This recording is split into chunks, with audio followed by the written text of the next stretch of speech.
Career Corner. My name is Heather Swift and I'm delighted to be your host. The Career Corner is all about moving people from career distress and into career success. Today we'll be looking at the job search process, how to enliven it, some tools and tips and tactics to set you apart from the pack. Today's guest is Abby Kohut. She is the creator of Staffing Symphony and president. She has over 15 years in human resources as a recruiter. She just recently published her very first book, and to job seekers across the country, she is known as Absolutely Abby. Absolutely Abby, welcome to the Career Corner. Thank you so much for having me. So, this is your baby. We have to hold this up here. Can I hold it to this? Sure. So, this is Absolutely Abby's 101 Job Search Secrets. So, how did this come to be? Well, I started blogging on absolutelyabby.com in June of 2009, and it was really a lot of fun. The words just poured out of me. I've been waiting to give the world some information about careers for a very long time, and the words just poured out of me into a blog, and then I decided to put a lot of those words into a book. So what about this career book sets it apart from other books? What is your twist on it? Well, I have a variety of things that I think set it apart. First of all, I talk about why it's so important to love your job. And I've been talking about that for years with job seekers. And this book, I weave that inside the book. So it's very important to love your job. I also talk about the never-ending interview, which is the fact that wherever you go, every time you leave your house, and every time you're on the phone with someone, every time you're having any sort of conversation with anyone, you're actually on an interview. I think my mother told me something similar years ago. You know, when you're like, you're representing the family, you know, like you're representing yourself and your brand. Right now, everyone's talking about brand you, your own brand identity, things like that. Yeah, and so I think that it's just very important to always be on your best behavior when you're with a crowd of people, and always be talking about the fact that you're looking for a job, and talk about what you're looking for in particular, because you never know who's going to be there that can hire you. Or even if you're already employed and you're looking for a new job or to get into a new industry or transfer skills, that still applies, yes? Absolutely. Absolutely, Abby. Absolutely. We're going to see how many times we can say that in our half hour that's together great. today, because we have the book. So what what was driving your wanting to help people? Like, when did this hit you? Like, said, okay, people need help. Like, what were the aha moments as a recruiter that you were seeing across your desk on a daily basis where you're like, people don't get it? Like, what was happening? Well, I have probably hired probably around 20,000, 40,000 people in my career. That's all? Gosh. And I probably looked at, It's a town, yeah. I probably looked at around 200,000 resumes over the course of my career. Okay, I'm sorry. Yeah. That's a lot. I actually really enjoy that. People think I'm crazy, but that's just, I love doing that. So I look at resumes and I bring candidates in, and they don't dress appropriately for an interview. They're chewing gum. They just say something that they might not want to really say in an interview. And in 30 seconds, I can't hire them because they've done something like that. They've already blown it right from the start. Yeah. Or I call them for a phone interview and they don't express passion or energy. They're just very dull and, you know.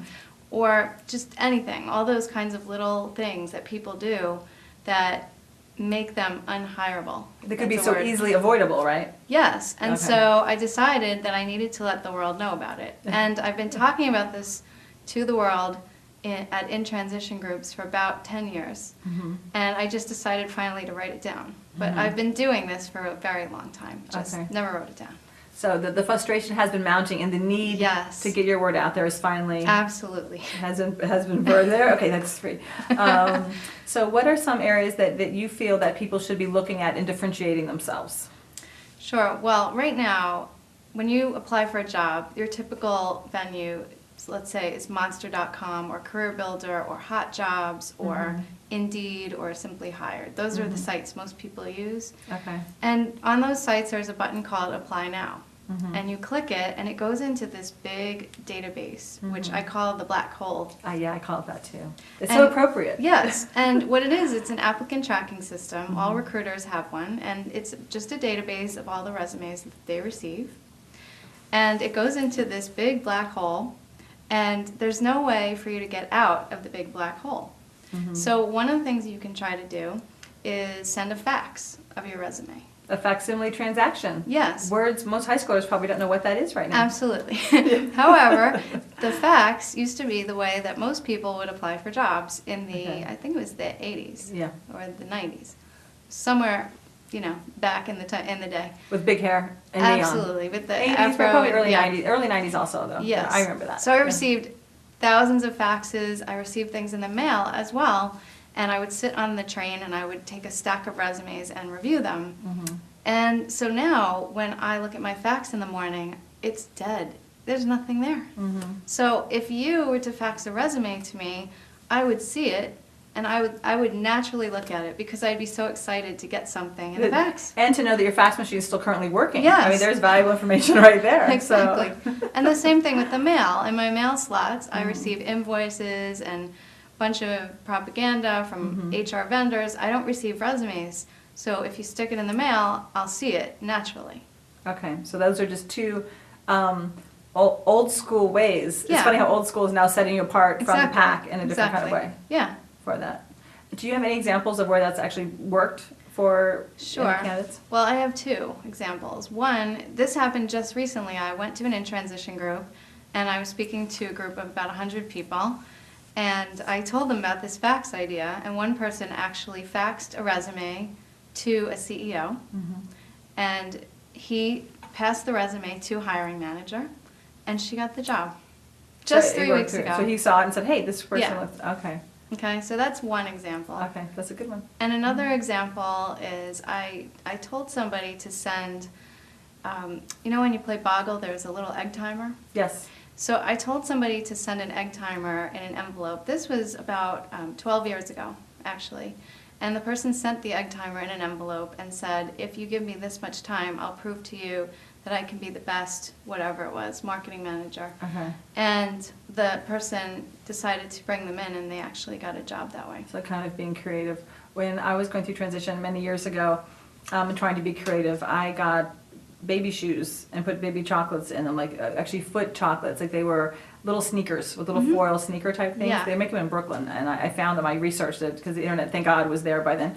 And sent this to some companies and said, now that I got my foot in the door, could I please have a meeting type thing? Yeah. And I got an interview with every one of those companies. Wow. And I got to kind of weed them out, and it wasn't really what I wanted to do. But I thought, I have nothing to lose, and I might as well do something a little cheeky and funny. And it depends on the industry. Like law Yeah. firms, I don't know, some serious finance folks may not like it, but the media, the more creative and things like that. Yeah, that's great. And I talk about the foot in the door example too. So it's interesting Okay. you brought that one up. And this one that I told someone to do is actually a financial services company. Oh, yes? And he did get the job. Oh, and very good. Because they were so amused that someone actually did something different. Yes. So they're like, thank goodness. yes, and there's so many other things. You don't have to go out and buy an expensive shoe, which Mm-hmm. a lot of people don't have money to do that. But you can even take a picture of a shoe and stick it in an envelope with your resume and say, I just want to get my foot in the door. Mm-hmm. It's just different because everyone else is hitting apply now. Yeah.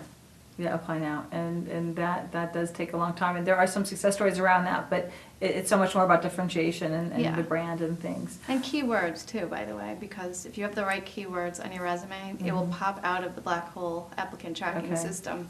So you have to make sure that And then you will have those exist words. once again. Yeah, and I talk about things like, in my book, I talk about Microsoft Word, Microsoft Excel, and Microsoft Access. If you just write the words Word, Excel, and Access, that's not going to work with the keyword search. Because if I search Okay. the word Word as a recruiter, Yeah. I'm going to get a million different things. So I actually use the word Microsoft Word. Oh, interesting. So if you don't put the word Microsoft in front of the word Word, it's not going to count. pop up. Okay.